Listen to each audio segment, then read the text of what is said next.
welcome to the Bright Muse. And my Bright Muse today is Miss Towanna Burrous, and she is the founder of Coach Diversity. So welcome, Towanna. Thank you, Suzanne. Thank you for having me. Yeah.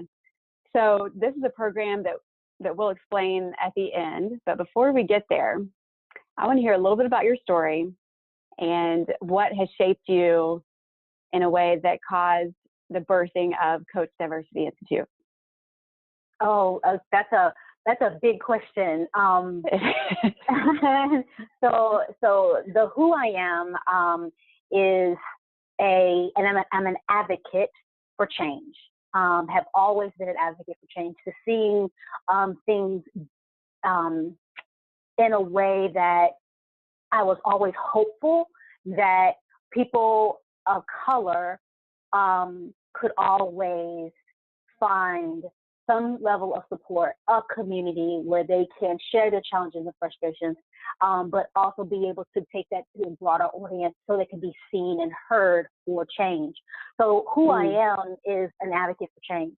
I'm a futurist, so I like to look down the road when it comes to what new things are potentially coming in our way in cultural shifts and cultural change in society, so that we could potentially create programming and learning experiences so that the community at large or the culture could in some ways change and evolve.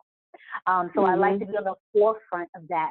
And that all started because as a child, my grandfather was a sharecropper. My paternal grandparents both were farmers. And I have enough history and understanding my family's history enough to know that I am just a few generations away from slavery. My grandfather had a third grade education, and he was forced to have to work in the farms and drop out of third grade because his father could not carry the burden alone when it comes to providing for the family. So they needed labor. So my grandfather did not finish school. And so, but my grandfather was highly respected. He was a man of dignity. He may not have had the education by book, but he had a world education that was full of wisdom and richness that he imparted to his children, his children, and to us, the grandchildren.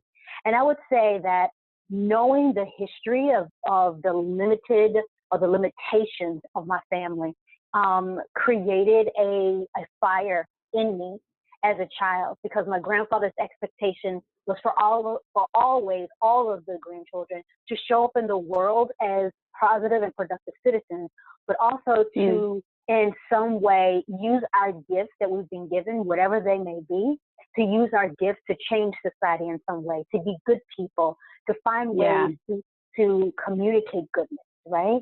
And so it was that support that I had from, or that family history that I have, that created that fire that I have to be the advocate that I am today. What a powerful presence and gift that person gave you, that he gave you. Yes. Tell me about, how you continue to be molded in that way. Yeah. So from, his only requirement, or even the requirement of my parents, was that we finish high school education. They, and of course, be able to provide for yourself. And so again, when you have limited experience and exposure, the expectations for growth look very different. Right. So I became first generation college graduate. And so at the time, when I decided to go to college, it wasn't one of those things where I said, I have to go to college. I have to be the first to go to college. It wasn't that at all. In fact, college was not primarily on my mind. What was primarily on my mind was just doing my very best in high school. And then I had my teachers in my high school programming. They all felt that I could do more, and that I was limiting myself. And so again, I had every level of mentorship and sponsorship in a lot of ways, where people recognized my gifts and talents and encouraged me to expand and grow. And so I've been so very fortunate to be able to have those types of people in my life. And so when I became first, a college student, and then evolved where education became a part of my experience and being in an academic environment, I knew that it would take not only my practical application, being a practitioner in the field and doing work, working for organizations and federal government, that type of thing, but I also knew that there was going to be another level of depth when it comes to learning, that it was going to require another touch point for community to come together. And that would be for me to continue my education, continue to evolve so that I can be more effective and carrying my message to support the communities that I come from. Yeah, that's so good. And I love it. Did you have a few situations that stand out in your mind that continued to build that fire within you? When you are the first of anything, I can tell you this, that I was born in 1970, so we were still in our culture was still changing. This was right after the civil rights movement, in the stages of the affirmative action that was going on in our country. So things were still very raw and very different at the time, right? So I can share that being the first Black student in the class, being the first to graduate from high school, from college, being the first person of color to almost do everything in certain aspects. For me, that I got tired of that. I got tired of being the first or the only, right? It was because of that where I said I have to figure out ways that this cannot, where this is no longer the case. I have to come up with ways where there are more seats at the table, where there are more opportunities, where people are exposed to opportunities where they can take advantage of resources that would allow them to be at the table or to be in the room and be multiple versus just the only one. And so that is where the desire and the fire came from, because I was tired of being the only one. Makes sense. Yeah. And so that now that I think about it, that's the theme. That's the common denominator across the entire story, my entire story. Did you ever feel like there was a lot of pressure because you were all these first and she's the first, and that there was a lot of pressure with that? Yeah, and in those days, there was a lot of pressure, because whenever you do anything that is disruptive, your community looks at you as if to say, don't mess it up, right? Whatever you do, you may be at the table, don't mess it up.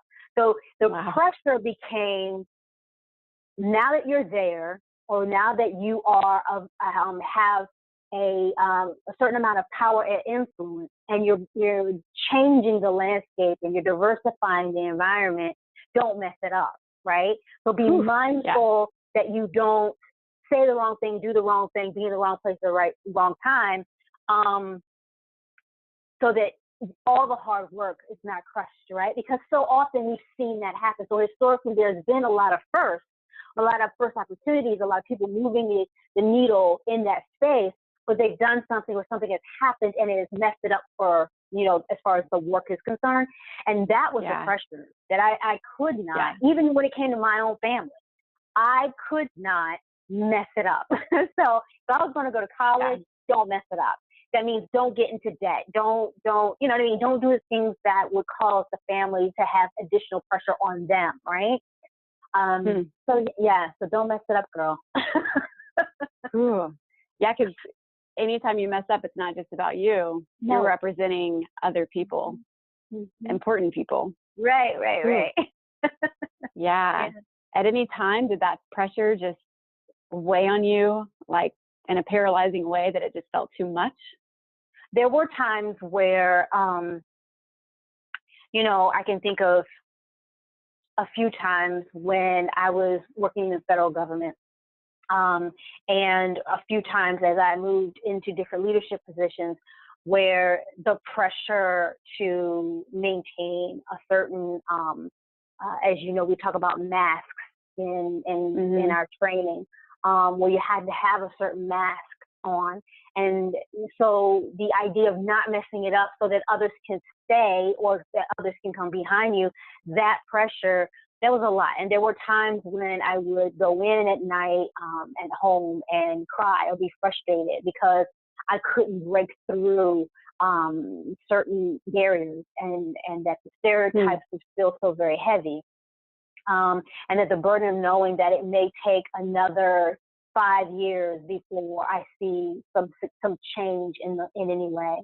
I think that level of frustration has been seen, you know, early on in my career.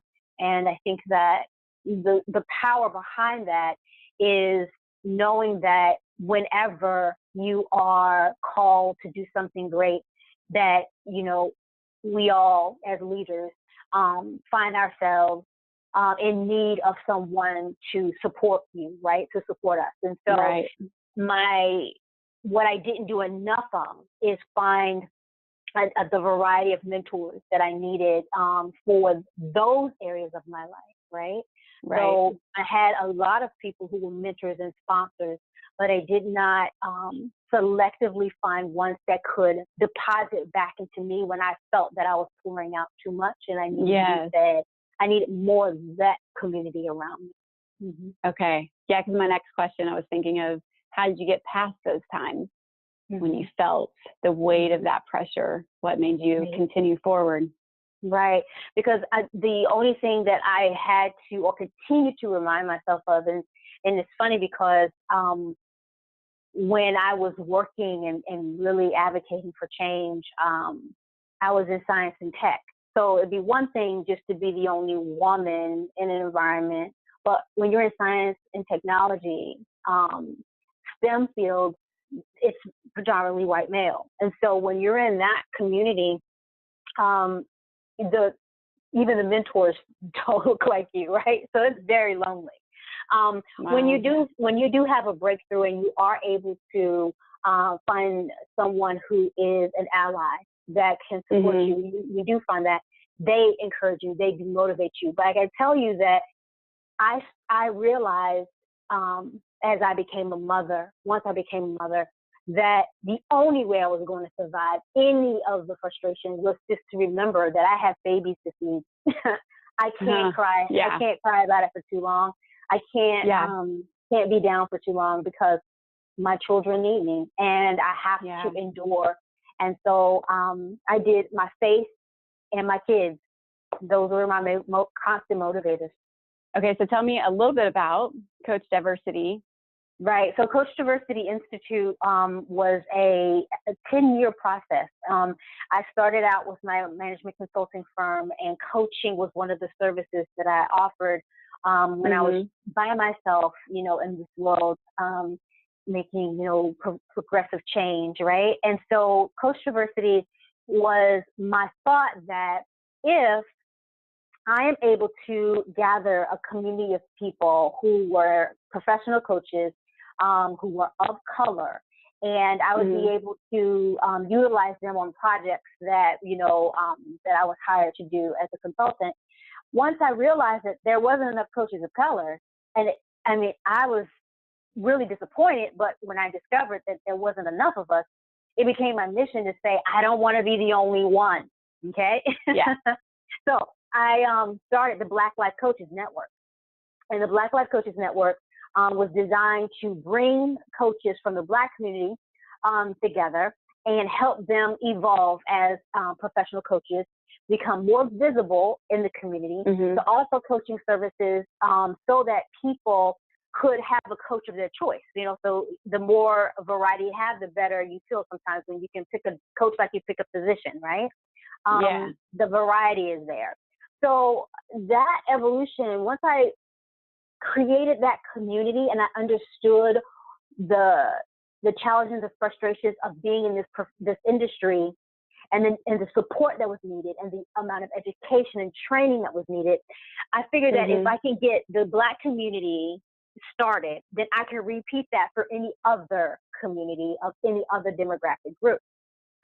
So that's what I did. And so Coach Diversity became the idea that building a community of coaches, improving upon the coach curriculum that would allow people of color to be seen in larger spaces, but also to allow people of color and anyone who is interested in coaching across diverse lines, give them the skills they need to where they don't leave money on the table. They can stay interested in coaching, and they're not intimidated and afraid to be able to support someone who doesn't look like them. So that is the history of Coach Diversity. And so the learning framework is built on diversity, equity, and inclusion, which is supported by the core competencies of the International Coach Federation. So it's accredited through the International Coach Federation. We cover the same core competencies. However, we add cultural competencies, and we add all those other things that make the inclusion and equity so much more important to the learning model. So that's where it came from. And it's been so exciting to have the students that come through. It's been amazing because, as you know, we come from so many corners of the world, and we are amazed at the quality and the caliber of professionals that are trusting us with their credentialing. Right. Cool. So when I was first looking at this course, and I just finished it for those of you who are watching yesterday, just finished the third weekend. Before I started, I got a list of people I could call and talk to about the program, how it was for them before I made that purchase. And man, across the board, everybody I talked to from different backgrounds and different ways of being involved, they all said it's this amazing experience. It was almost like a teaser, like you don't even know what you're about to go into. Like you don't even know what's about to happen in your life. I was like, okay, well, that sounds pretty good. Whatever it is, whatever this magic that they're talking about, that sounds really amazing. And they were right. They were right. I'm on a high, I guess, right now, but I just can't believe the transformation. And I have a BA in psychology, master's, counseling courses in my master's degree, and I've had psychoanalysis and been under, counselors of that nature, like deep stuff. This, man, it went into a different realm that was pretty transformative. Yeah. So And I'll be one of those people telling that too. And we're so glad because, Suzanne, it's interesting because, now the difference between transactional coaching and transformational coaching. You know the difference now. A lot of people who are interested in the coaching skill set, they really don't understand the difference between the two until they experience it and they learn it, the differences. But what's super important is that the journey that you went on, just like the same journey I went on of self-discovery, but also, that whole self-awareness piece, right? It's huge. But, when you add coaching to shifting mindset and allowing people to create a safe space to allow people to be able to go through their transformation is significant. And a lot of training environments don't do that, they're not equipped to create that environment, right? So there's some great experiential learning out there, some amazing instructors and curriculum. However, some elements have to be brought in together, and they literally have to be the right formula in order for someone to have an amazing learning experience that completely changes the way you view the world, view yourself, view all the circles that are of influence in your life. And I think that's the way you describe it. Most alumni describe it as like you have no idea what you're going to go through. Is because the learning or the experience is so individual. You can't really say, well, this is what I learned on top of this is what I experienced. So it's very personal, but the skill is something you'll never forget. Now, when you walk the streets as, Suzanne Barker, you're like, in your head, anybody could talk to you and anybody could get coached at any time. And it's so a part of you. Yeah. I would say the one disadvantage now, though, is that I'm walking around not wanting to talk about the weather ever. Now I want to get in the deep stuff immediately. I love it. Let's get to this stuff. Yeah, it's awesome. Well, I'm so glad you had the experience, and I'm even more proud of you and this work that you're doing because it's needed. This is awesome that you highlight people who are contributing to the world in a great way. Thank you. Thank you. Well, thank you for being my bright muse today. This is a wrap. Thank you. You make it easy.